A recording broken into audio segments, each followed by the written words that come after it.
Hey everyone, welcome back to Best Health Positively. I'm Krista Novisky, and I'm so glad you're here today. This is where we talk all things health, and I've got to say, we've covered a pretty wide range of topics here in the short life of this podcast, and it's been so much fun for me because these are things I love talking about.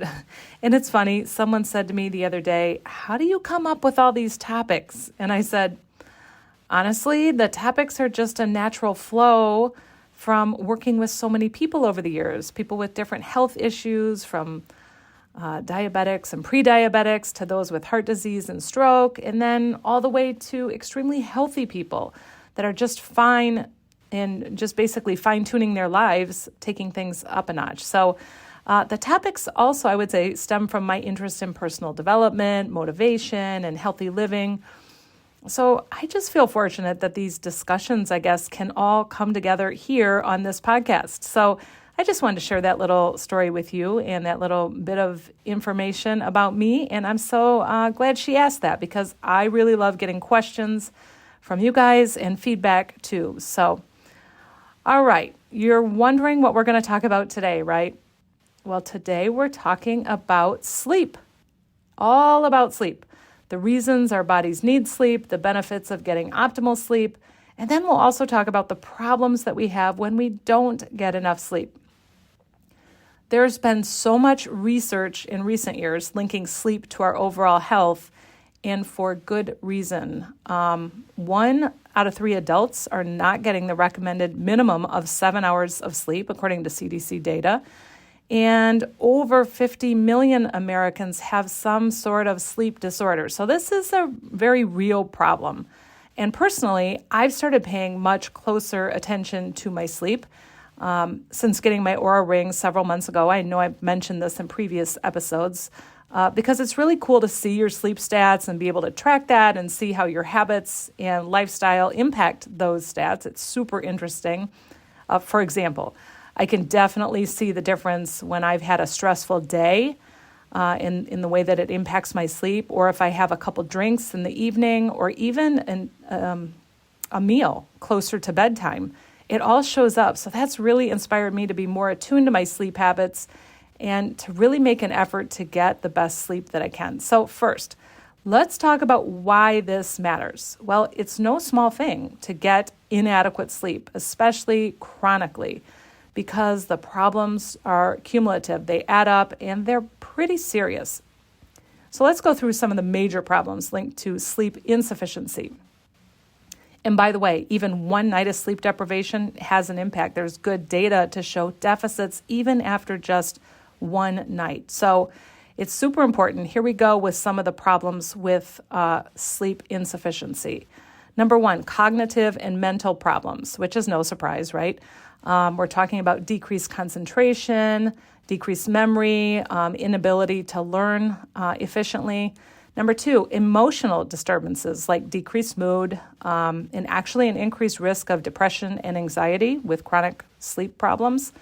Number 3, a weakened immune system. Study shows that people who get less than those 7 hours that are recommended are 3 times as likely to get viruses and colds and things like that. Number 4, inflammation and mitochondrial disruption.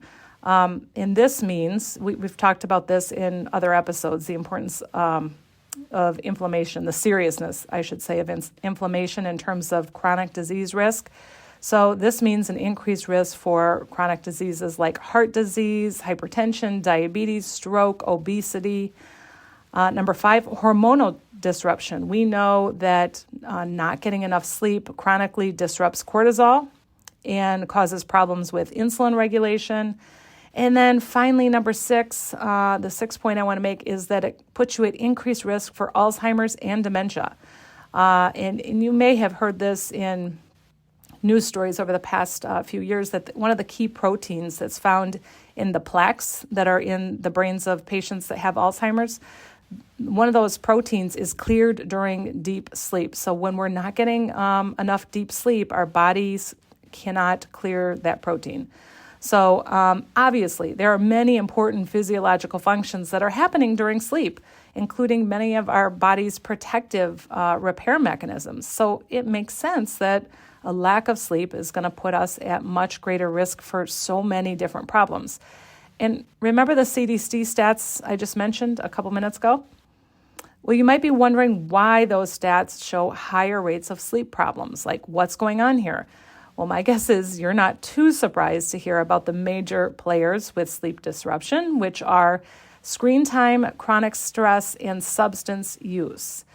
There are others, but those are three of the really major players. So let's just talk briefly about each of these. First, screen time or blue light. We're talking about the blue light from phones, computers, and TVs, which disrupts healthy melatonin production. And remember, melatonin is the hormone that our brain releases to regulate our sleep-wake cycle. So blue light interferes with that. Number two, chronic stress. We've talked about this in previous episodes, but this is a real problem which leads to chronic sympathetic nervous system activation and chronic elevated cortisol levels. That's a major player. And then finally, substance use. We're talking about regular overuse of caffeine, alcohol, and nicotine. All three of these substances, and there are others, I'm just mentioning three here, are major disruptors to sleep. So no surprises there. But now, what can we do about this? Okay, we're going to talk about 7 easy ways to improve sleep. And as always, you guys know this by now, I don't recommend going out and trying to do all 7. Just start with 1 or 2 things that seem very doable and practice doing those 1 or 2 things consistently. Don't overwhelm yourself with this. You can always go back and add more, but let's just go through these and see what stands out, what seems like it might work for you. Number 1, stick to a consistent sleep-wake schedule. And that means just simply going to bed and waking up at the same time every day. This is well documented in the research because it supports your circadian rhythm or your internal clock. So make a point to go to bed and wake up at the same time. I know that can be inconvenient and a little difficult maybe on the weekends, but you really will get good benefit from doing that. Number 2, limit blue light, especially at night. This is a big one for all of us, especially these days. And I get it, it's not easy. So the recommendation is to limit using devices 1 hour prior to bedtime. So you're limiting that blue light. You can also use that night mode feature that you've got on your devices, or you can try those blue light filtered glasses. I haven't tried those myself, but I've heard some from people who have, and they seem to work well. Again, it's important to say this is not all or nothing. Maybe you're thinking, well, geez, I can't do 1 hour, so forget it. No, just start with 10 minutes, let's say 5-10 minutes.